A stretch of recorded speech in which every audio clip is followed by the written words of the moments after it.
વિદ્યાર્થી મિત્રો, આજના વ્યાખ્યાનમાં આપણે ભટ્ટનારાયણનો સમય અને તેની રચનાઓ વિશે જોઈશું. ભટ્ટનારાયણના સમય વિશે જોઈએ તો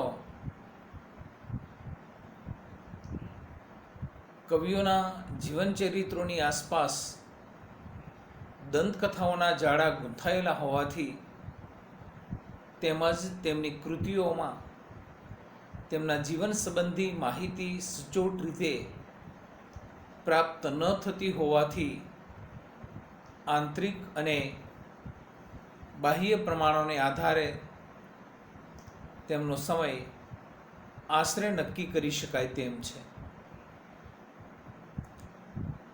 વેણી સંહારમાં કવિએ પોતાના પુરોગામીઓનો કોઈ ઉલ્લેખ કર્યો નથી, એટલે આંતરિક પુરાવો આપણને પ્રાપ્ત થતા નથી. પરિણામે બાહ્ય પુરાવાઓ પર જ આધાર રાખી શકાય છે.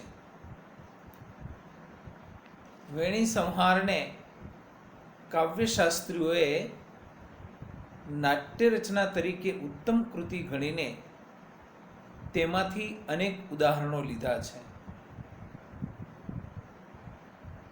તે નાટ્યકારોનો સમય જોઈએ તો વામન ઈસવીસન 750 થી 800, આનંદવર્ધન ઈસવીસન 840 થી 870, ધનંજય ઈસવીસન 950, ભોજરાજ ઈસવીસન 1005 થી 1054, ક્ષેમેન્દ્ર આચાર્ય ઈસવીસન 1025 થી 1075, મમ્મટ ઈસવીસન 1100 અને વિશ્વનાથ ઈસવીસન 1350. તેમણે અલંકાર શાસ્ત્રના ગ્રંથોમાં વેણી સંહાર કૃતિના અનેક પદ્યો અને કથાંશોનો ઉલ્લેખ કરેલ છે. તેથી 8મા સૈકાનો ઉત્તરાર્ધ તેની ઉત્તર સીમા દર્શાવી શકાય અને તે પૂર્વે શ્રી ભટ્ટનારાયણ થયા હોવા જોઈએ, અથવા 7મા સૈકાની લગભગ છેલ્લી 25મી તેમનો સાહિત્ય જીવનકાળ માની શકાય. બાણે હર્ષચરિતમાં પોતાના પુરોગામી કવિ પૂર્વસૂરીઓની વંદના કરી છે. તેમાં ભટ્ટનારાયણનો ઉલ્લેખ કર્યો નથી. તેનો મતલબ એ થયો કે તેઓ બાણના પુરોગામી નથી. આ તેમની પૂર્વસીમા માની શકાય. કદાચ તેઓ બાણના સમકાલીન હોઈ શકે. આમ ઈસવીસન 650 થી 750ના સૈકામાં તો તે થયા હોવા જોઈએ. બંગાળી પરંપરા અનુસાર જોઈએ તો કહેવાય છે કે રાજા આદિસુરે કનોજથી ભટ્ટનારાયણ અને બીજા 4 બ્રાહ્મણોને બોલાવીને બંગાળમાં વસવાટ કરાવ્યો હતો. આ આદિસુરે સેનાવંશ સ્થાપ્યો હતો. જનરલ કનિંગહામના મતે બંગાળમાં ઈસવીસન 650 થી 1108 સુધી આ સેનાવંશે શાસન કર્યું હતું. આ પણ ઈસવીસન 750ની આસપાસનો સમય શ્રી ભટ્ટનારાયણનો હોવાનું માની શકાય છે.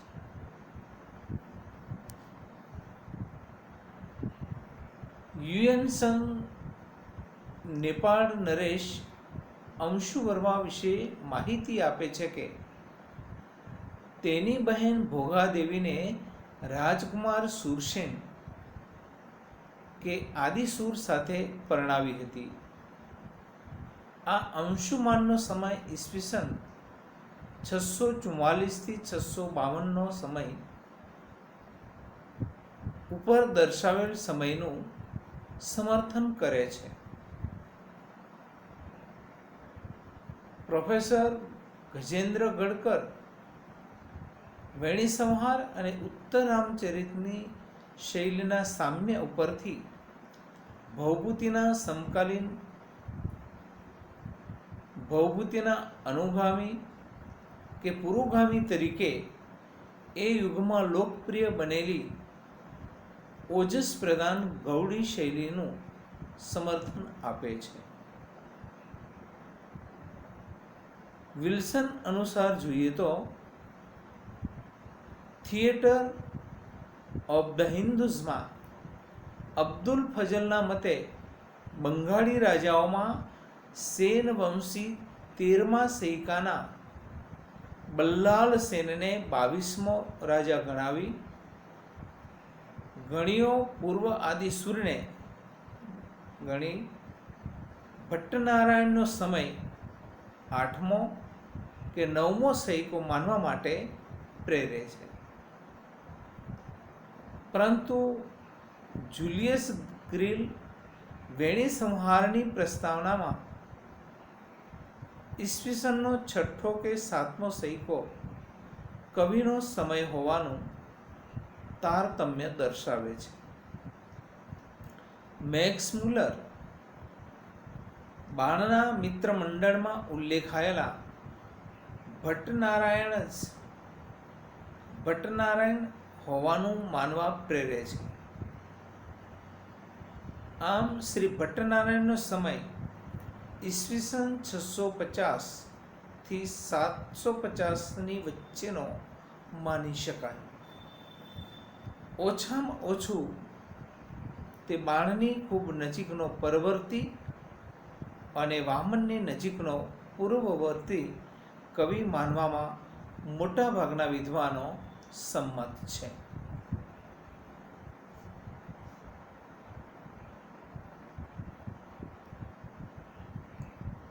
ભટ્ટનારાયણની રચનાઓ વિશે જોઈએ તો શ્રી ભટ્ટનારાયણની વેણી સંહાર નામની કૃતિ જ આપણને મળી આવે છે. પણ સંસ્કૃત સુભાષિત સંગ્રહોમાં ભટ્ટનારાયણના નામે ઉદ્ધૃત કેટલાક એવા શ્લોક મળે છે કે જે આપણને વેણી સંહારમાં મળતા નથી. એટલે સંભવિત છે કે તેમના નામે અન્ય રચનાઓ થઈ હોય. આચાર્ય દંડીના અવંતી સુંદરી કથામાં પ્રારંભિક પદ્યોમાં પૂર્વસૂરીઓ અને તેમના રચયિતાઓનો નિર્દેશ થયેલો છે કે વ્યાપ્તુમ પદત્રયેણાપી યહ શક્તો ભુવનત્રયમ તસ્ય કાવ્યત્રયવ્યાપ્તો ચિત્રમ નારાયણસ્ય કિમ. આ શ્લોક પરથી જણાય છે કે નારાયણની 3 રચનાઓને સમગ્ર સંસારમાં પ્રસિદ્ધિ મળી છે. અહીં ભટ્ટનારાયણનો નિર્દેશ હોય તેમ કૃષ્ણમાચાર્યનો મત આપણને ઉચિત જણાય છે. વેણી સંહારની પ્રસ્તાવનામાં તે પ્રથમ રચના હોવાનું સિદ્ધ થાય છે કે આ 3 કૃતિઓમાં વેણી સંહાર કૃતિ હોય તે સ્વાભાવિક છે. વેણી સંહારના પ્રથમ અંકની પ્રસ્તાવનામાં મંગલાચરણ પૂર્ણ થયા બાદ સૂત્રધાર પ્રેક્ષકોને વિનંતી કરે છે કે તદીદમ કવે મૃગરાજ લક્ષ્મણો ભટ્ટનારાયણસ્ય કૃતિમ વેણી સંહારમ નામ નાટકમ પ્રયોક્તુમ ઉદ્યતા વયમ તદ અત્ર કવિ પરિશ્રમમ અનુરોધ્વા ઉદાત્ત કથા વસ્તુ ગૌરવાત્વા નવનાટક દર્શન કુતૂહલાત્વા ભવદ્ભિઃ અવધાનમ દીયમાનમ અભ્યર્થયે. એટલે કે મૃગરાજનું ઉપનામ ધરાવતા કવિ ભટ્ટનારાયણની રચના વેણી સંહાર નામનું નાટક ભજવવા માટે અમે તૈયાર થયા છીએ. તો અહીં કવિના પરિશ્રમનો વિચાર કરીને અથવા ઉદાત્ત કથા વસ્તુના મહત્વને લીધે અથવા નવનાટક કે પ્રથમ રચના જોવાના કુતૂહલને લીધે આપ સર્વેએ ધ્યાન રાખવું જોઈએ એવી અહીં અભ્યર્થના કરવામાં આવી છે. પ્રોફેસર ગજેન્દ્ર ગડકર અનુસાર 10 કુમાર ચરિતની પૂર્વ પીઠિકાના રચયિતા હોવાનું માનવામાં આવે છે. હરીશ શર્માએ તેની પ્રતિલિપિ લખી હતી. ભટ્ટનારાયણની પૂર્વ પીઠિકાનું નામ પૂર્વ વૃત્તાંત દર્શન છે. પરંતુ આ લેખક વેણી સંહારના કર્તા છે કે અન્ય તે બાબતે મતભેદ પ્રવર્તે છે. પ્રાધ્યાપક એ.બી. ગજેન્દ્ર ગડકર અને અશોક ચેટર્જી શાસ્ત્રી તેને વેણી સંહારના કર્તા માને છે. જ્યારે ડૉક્ટર માનસિંહ ખાને ઈસવીસન 11મી સદીમાં રચાયેલા આંધ્ર ભારતના રચયિતાના અંતેવાસી સંન્યાસી માને છે. સુભાષિત સંગ્રહ અનુસાર જોઈએ તો સુભાષિત સંગ્રહોમાં ભટ્ટનારાયણના નામે અનેક પદ્યો મળી આવે છે, પરંતુ આ પદ્યો વેણી સંહારમાં જોવા મળતા નથી. જલહણની સુક્તિ મુક્તાવલીમાં આવા એક પદ્યમાં રાત્રિનું સુંદર વર્ણન છે. તેથી તેને નિશા નારાયણનું બિરુદ પ્રાપ્ત થયેલું છે. આ પદ્યોને આધારે એમ જાણી શકાય કે શ્રી ભટ્ટનારાયણની કૃતિ વેણી સંહાર ઉપરાંત અન્ય કૃતિઓ રચાયેલી હોવી જોઈએ, જે અત્યારે આપણને ઉપલબ્ધ થતી નથી. પાંડુલિપિઓની સૂચિમાં જાનકી હરણ કૃતિના રચયિતા ભટ્ટનારાયણ હોવાનું માનવામાં આવે છે. પાંડુલિપિઓની એક સૂચિમાં જાનકી હરણ નામનું એક નાટક ભટ્ટનારાયણની રચના માનવામાં આવે છે. ડૉક્ટર રાજવંશ સહાય હીરા એ આ હસ્તપ્રતની નોંધ લીધી છે. વલ્લભદેવની સુભાષિતાવલીમાં આ પદ્ય ભટ્ટનારાયણના નામે મળી આવે છે કે કિમ કિમ મિથ્યા પ્રચંડૈરપી વિષમ રુષ કાસ્મિતે યત કરોમિ જ્ઞાતમ ચેતસ્ત્વદીયમ પરી કલિત દૃઢમ ચિત્તમ એતન મમાપી પ્રેમ ગ્રંથમ વિભૂઢમ ચરણ નિપત નૈગટ્ટયન કિમ તનોષી સ્પૃષ્ટો સ્ત્રીરીત્યુમાયા પુલક ભુજલતા આલિંગિત પાતુ શંભુઃ. પ્રણયના ભાવને તે પ્રાધાન્ય હોય એવા નાટકની આ નાંદી હોય તેમ જણાય છે. જે રીતે કવિ ઈચ્છે છે કે શિવ પ્રેક્ષકોનું રક્ષણ કરે, તેની જેમ વેણી સંહારમાં પણ ઈચ્છા વ્યક્ત કરી છે કે ધુર્જટી શિવ પ્રેક્ષકોનું રક્ષણ કરે. સંભવિત છે કે આ નાંદી શ્લોક જાનકી હરણ નાટકનો હોઈ શકે. ઉપરોક્ત ઉલ્લેખોને આધારે એમ નિશ્ચયપૂર્વક ન કહી શકાય કે સુભાષિત સંગ્રહોમાં જે ભટ્ટનારાયણને જાનકી હરણના રચયિતા કહેવામાં આવ્યા છે અને હરીશ શર્માએ જે ભટ્ટનારાયણને 10 કુમાર ચરિતની પૂર્વ પીઠિકાના રચયિતા કહ્યા છે, તે બધા ભટ્ટનારાયણ એક જ છે. જે વેણી સંહારના લેખક ભટ્ટનારાયણ છે. આથી ભટ્ટનારાયણ સંબંધી જ્ઞાનની વર્તમાન સ્થિતિમાં આપણને માત્ર એક જ કૃતિ પ્રાપ્ત થાય છે અને તે છે વેણી સંહાર, અને તેનાથી જ આપણે સંતોષ માનવો રહ્યો. તો વેણી સંહાર જે કૃતિ છે એનું જે કથા વસ્તુ છે એ આપણે જોઈએ તો વેણી સંહાર કૃતિ 6 અંકોમાં વિભાજિત થયેલી છે.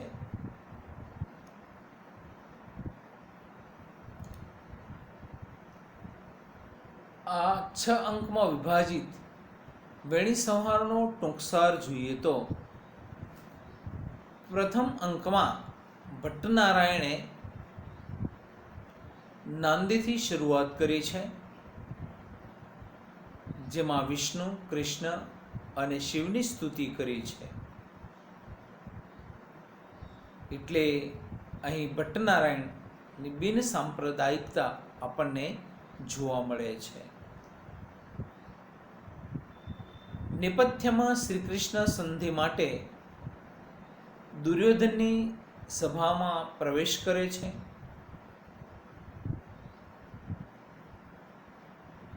ત્યારે રંગમંચ ઉપર સૂત્રધાર અને પરિપાર્શ્વકનો સંવાદ રચાય છે. સૂત્રધાર કહે છે કે કૃષ્ણે દૂતકાર્ય સ્વીકાર્યું છે એટલે અમંગળ દૂર થશે. બીજું સૂચન એ મળે છે કે કૌરવો સ્વસ્થ બનશે. આ સાંભળીને ભીમ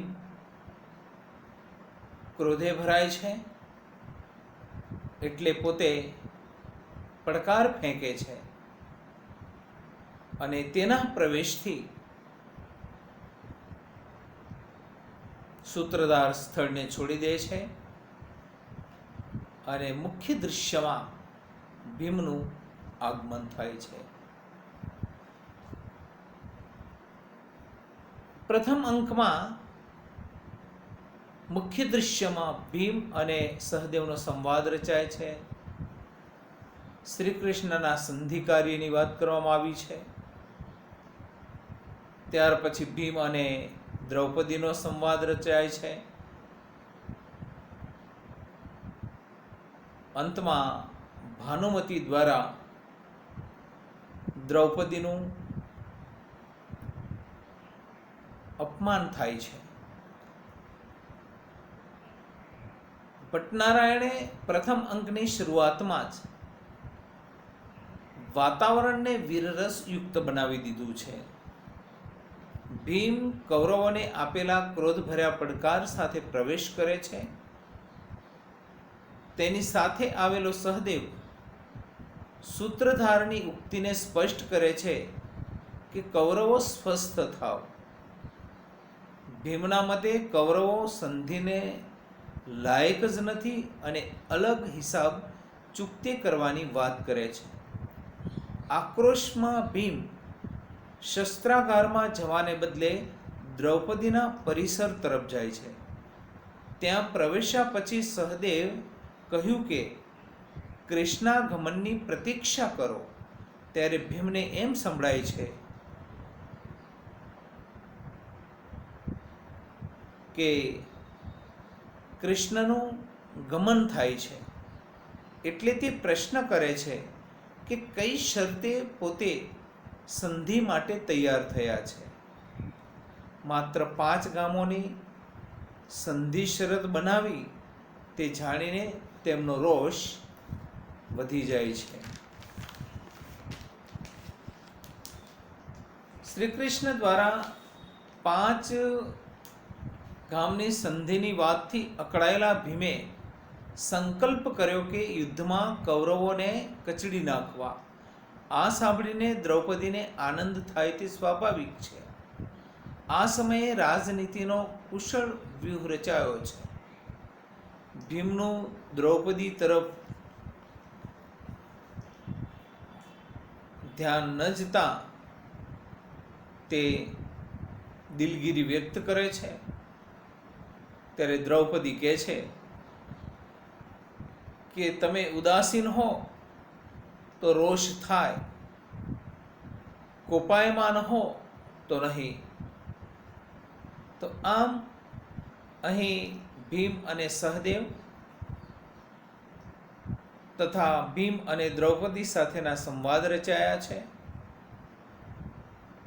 તેમાં કૃષ્ણ સંધિ કાર્ય કરે છે. દુર્યોધનની પત્ની ભાનુમતી દ્રૌપદીના છૂટા કેશ અંગે ટોણો મારે છે અને તેને અપમાનિત કરે છે. આ ઘટનાઓથી અસંતુષ્ટ યુધિષ્ઠિર કૌરવોની વિરુદ્ધ યુદ્ધ જાહેર કરે છે. રણદુંદુભી અવાજ સાંભળી ભીમ ખુશ થાય છે.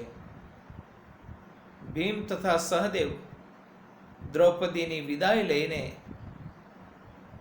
યુદ્ધભૂમિમાં જાય છે. ત્યારે તે મંગલ કામના કરે છે અને પ્રાર્થના કરે છે કે યુદ્ધભૂમિમાંથી પાછા ફરી પોતાને આશ્વાસન આપે અને પોતાના શરીરની ઉપેક્ષા ન કરે. ત્યારે ભીમ પાંડવોની નિપુણતાથી દ્રૌપદીને વાકેફ કરે છે અને જણાવે છે કે સંગ્રામરૂપી સાગરમાં વિચાર કરવામાં પાંડવો તો પંડિતો છે. આમ પ્રથમ અંકમાં આ પ્રકારનું કથાવસ્તુ આલેખવામાં આવ્યું છે. બીજા અંકની અંદર વિષ્કંભક મુખ્ય દૃશ્યમાં બાલોદ્યાન પ્રસંગ, ભાનુમતીનું દુસ્વપ્ન અને દુર્યોધનના રથધ્વજનો ભંગનું વર્ણન કરવામાં આવ્યું છે. તેમજ જયદ્રથની માતાનું નિવેદન દર્શાવવામાં આવ્યું છે. યુદ્ધનો આરંભ થઈ ચૂક્યો છે. ભીષ્મ તથા અભિમન્યુ વગેરે કેટલાક મુખ્ય યોદ્ધાઓ પરાસ્ત થઈ ચૂક્યા છે.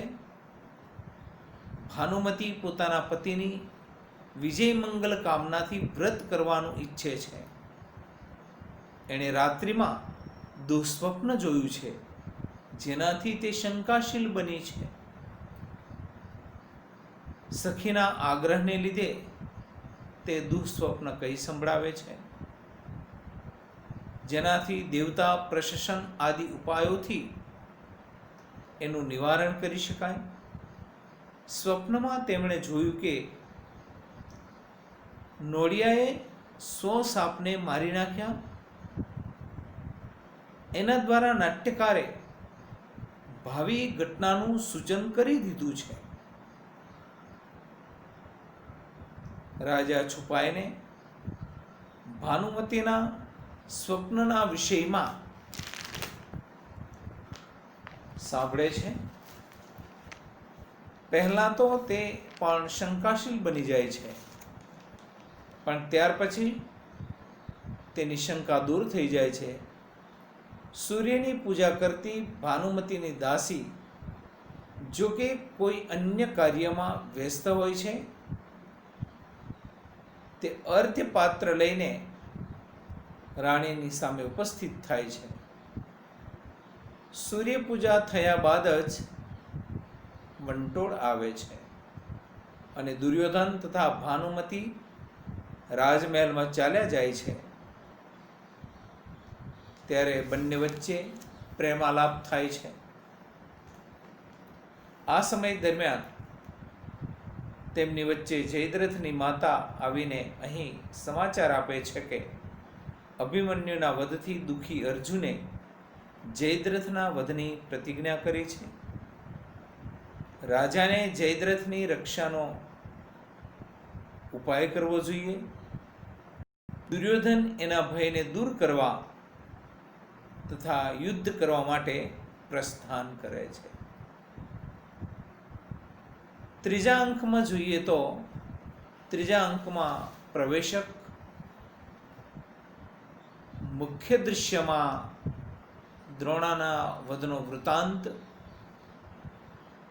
અશ્વત્થામાની એકોક્તિ, અશ્વત્થામા અને સૂતનો સંવાદ, અશ્વત્થામા અને કૃપાચાર્યનો સંવાદ, કર્ણ અશ્વત્થામાનો કલહ અને દુશાસનનું પતન દર્શાવવામાં આવ્યું છે. આ અંકના પ્રવેશકમાં જોઈએ તો રાક્ષસી દ્વારા યુદ્ધભૂમિની ભીષણતા તથા દ્રોણના વધની સૂચના આપવામાં આવે છે. આ અંકમાં પિતૃવધના શોકથી સંતપ્ત ક્રોધિત અશ્વત્થામાનો પ્રવેશ થાય છે. કૃપાચાર્ય અશ્વત્થામાને આશ્વાસન આપે છે. અહીં કર્ણ દુર્યોધનને એમ સમજાવી દે છે કે દ્રોણે સ્વયં યુદ્ધ કરવાનું છોડી દીધું હતું અને એટલા માટે તેઓ માર્યા ગયા. દ્રોણ અશ્વત્થામાને સમસ્ત પૃથ્વીના રાજા બનાવવા ઈચ્છતા હતા અને હવે અશ્વત્થામાના મૃત્યુ બાદ વૃદ્ધ બ્રાહ્મણ દ્રોણનું શસ્ત્ર ગ્રહણ કરવું એ વ્યર્થ છે. આ વિચારીને જ દ્રોણે દુઃખી બની શસ્ત્ર ત્યાગ કર્યો હતો અને એમની વચ્ચે કૃપાચાર્ય અને અશ્વત્થામા દુર્યોધનની પાસે આવે છે અને અશ્વત્થામા દુર્યોધનથી એને સેનાપતિ બનાવી દેવાનું કહે છે, જેનાથી તે પિતાની મૃત્યુનો બદલો લઈ શકે. પરંતુ દુર્યોધને કર્ણને સેનાપતિ બનાવવાનું વચન આપ્યું છે. અશ્વત્થામા વધારે ક્રોધિત બને છે. કર્ણ અને અશ્વત્થામામાં વાકયુદ્ધ થાય છે. અશ્વત્થામા ત્યાં સુધી શસ્ત્ર ન ઉઠાવવાની પ્રતિજ્ઞા કરે છે કે જ્યાં સુધી કર્ણ જીવિત રહેશે. આ સમયે નેપથ્યમાંથી ભીમની ગર્ભોક્તિ સંભળાય છે કે દુશાસન એના ભુજ પંજરમાં બંધાઈ ગયો છે અને તે એનું ખૂન પીવા જઈ રહ્યો છે. જો કોઈ કૌરવ રક્ષા કરે તો કરી શકે છે. દુશાસનની વિપત્તિગ્રસ્ત અવસ્થા સાંભળીને અશ્વત્થામા શસ્ત્ર ગ્રહણ કરવા ઈચ્છે છે, પરંતુ આકાશવાણી દ્વારા અશ્વત્થામા એ ચેતવણી આપવામાં આવે છે કે એણે પોતાની પ્રતિજ્ઞા ખંડિત ન કરવી જોઈએ. અશ્વત્થામાને એ વાતનું દુઃખ છે કે તે દુશાસનની રક્ષા કરી શકતો નથી અને દેવતાઓ પણ પાંડવોના પક્ષપાતી છે.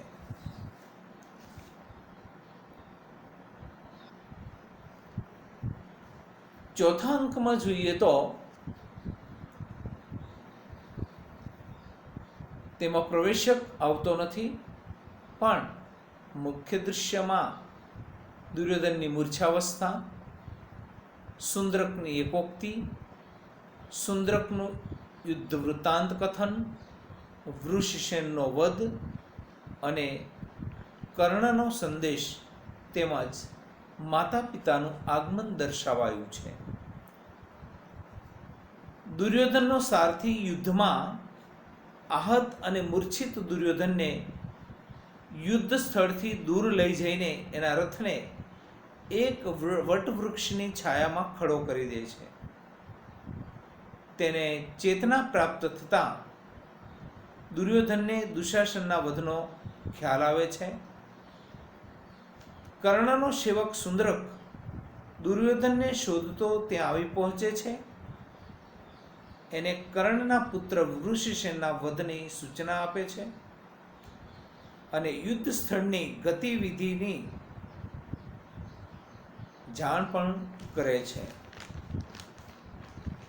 સુંદરક એને પુત્રવધથી નિરાશ અને ક્રોધી બનીને પ્રાણોના મોહનો ત્યાગ કરી યુદ્ધભૂમિમાં જઈને કર્ણનો સંદેશ આપે છે.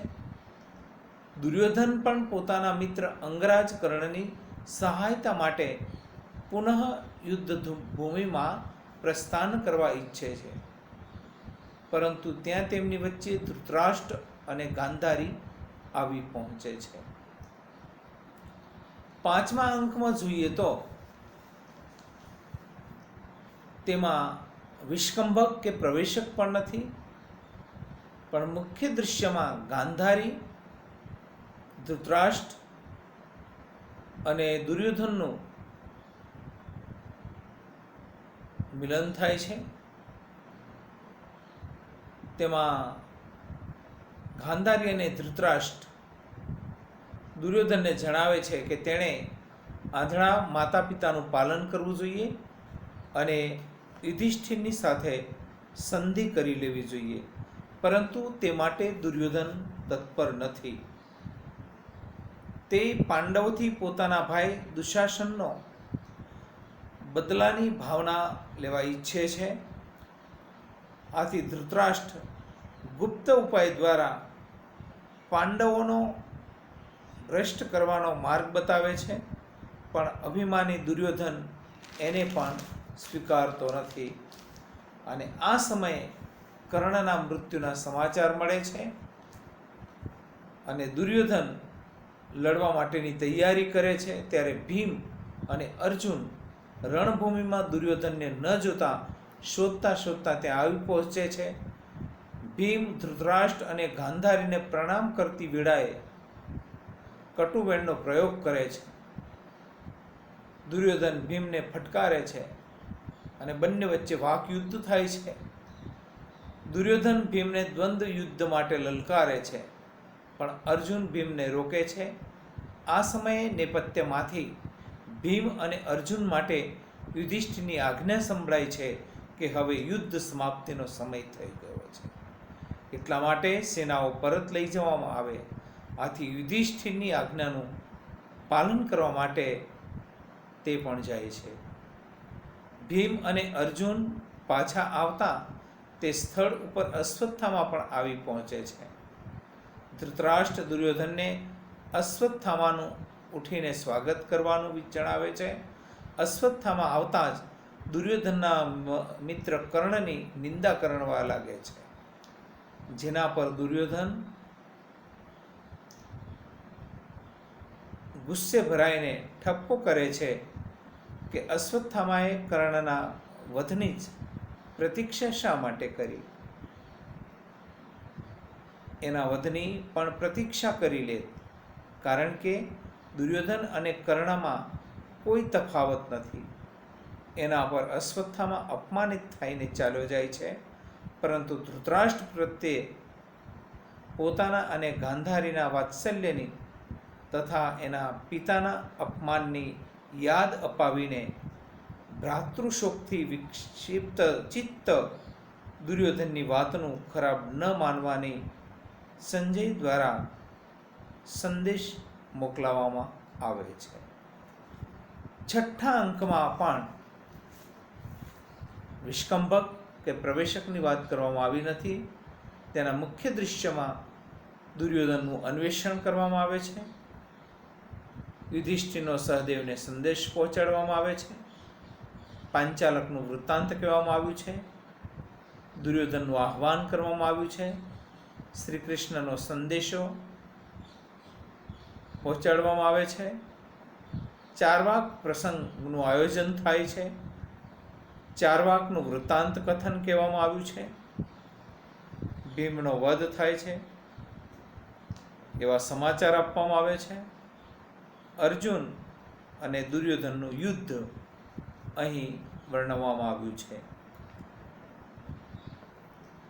અંકના પ્રારંભમાં યુધિષ્ઠિરની ચિંતિત અવસ્થા અહીં દર્શાવવામાં આવી છે કે ભીમે પ્રતિજ્ઞા લીધી છે કે તે આજે દુર્યોધનનો વધ કરીને પોતાની પ્રતિજ્ઞા પૂર્ણ કરશે, અન્યથા સ્વયં આત્મઘાત કરશે. આ સમાચાર જાણીને દુર્યોધન છુપી રીતે એક જળાશયમાં સંતાઈ જાય છે. ખૂબ શોધખોળ કરવા છતાં ન મળવાથી યુધિષ્ઠિર ખૂબ ચિંતિત થાય છે. પણ આ સમયે એક પુરુષ આવીને જણાવે છે કે દુષ્ટાત્મા દુર્યોધનની ભાળ મળી ગઈ છે અને દુર્યોધન અને ભીમનું ગદાયુદ્ધ થઈ રહ્યું છે. આ યુદ્ધમાં ભીમની જીત નિશ્ચિત છે. એટલે કૃષ્ણ ભગવાને સંદેશ મોકલાવ્યો કે યુધિષ્ઠિર રાજ્યાભિષેકની તૈયારી કરે અને દ્રૌપદી પોતાના વેણી સંહારનો ઉત્સવ મનાવે. રાજ્યાભિષેકની તૈયારી માટે પુરોહિતો તથા અન્ય સેવકોને આજ્ઞા આપવામાં આવે છે, પરંતુ આ સમયે ઘટનાઓ એક નવા જ રૂપને ધારણ કરે છે. દુર્યોધનનો એક મિત્ર ચાર્વાક નામનો રાક્ષસ મુનિનો વેશ ધારણ કરીને યુધિષ્ઠિર પાસે આવે છે. તે આ વાતનું ખોટું સમર્થન કરે છે. ભીમ અને દુર્યોધનનું ગદા યુદ્ધ જોઈને સમંત પંચકમાંથી તે આવી રહ્યો છે. એને આ વાતનું દુઃખ છે કે શરદ ઋતુની પ્રચંડ તડકાને કારણે તે અર્જુન અને દુર્યોધનના ગદા યુદ્ધને પૂરતું જોઈ શક્યો નથી. યુધિષ્ઠિર અર્જુન અને દુર્યોધનના ગદા યુદ્ધની વાત સાંભળીને તે ચીસ પાડે છે. વારંવાર પૂછવા છતાં તેને જાણવા મળે છે કે કૃષ્ણના ભાઈ બલરામ દ્વારા દુર્યોધનને ગુપ્ત સંકેત કરી દેવાથી ગદા યુદ્ધમાં ભીમ હણાઈ ગયો છે.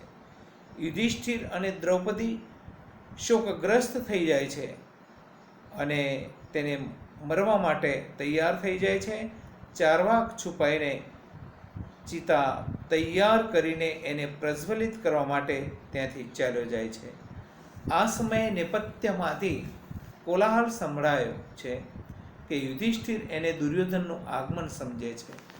દ્રૌપદી છુપાઈ જવાની કોશિશ કરે છે ત્યારે રુધિરથી લથપથ શરીરવાળો ભીમ મંચ પર આવે છે અને દ્રૌપદીના કેશોને સંહારવા માટે એને પકડી લે છે.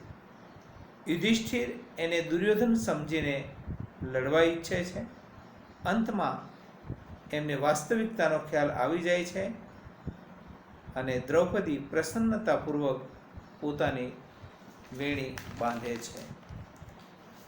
વાસુદેવ અને અર્જુન મંચ પર આવે છે.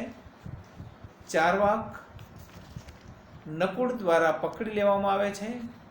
યુધિષ્ઠિર ભીમ અને અર્જુનને ભેટીને આનંદ અનુભવે છે અને ભગવાન કૃષ્ણ પ્રત્યે પોતાનો આભાર કૃતજ્ઞતા વ્યક્ત કરે છે અને અંતમાં ભરત વાક્યની સાથે આ નાટક સમાપ્ત થાય છે.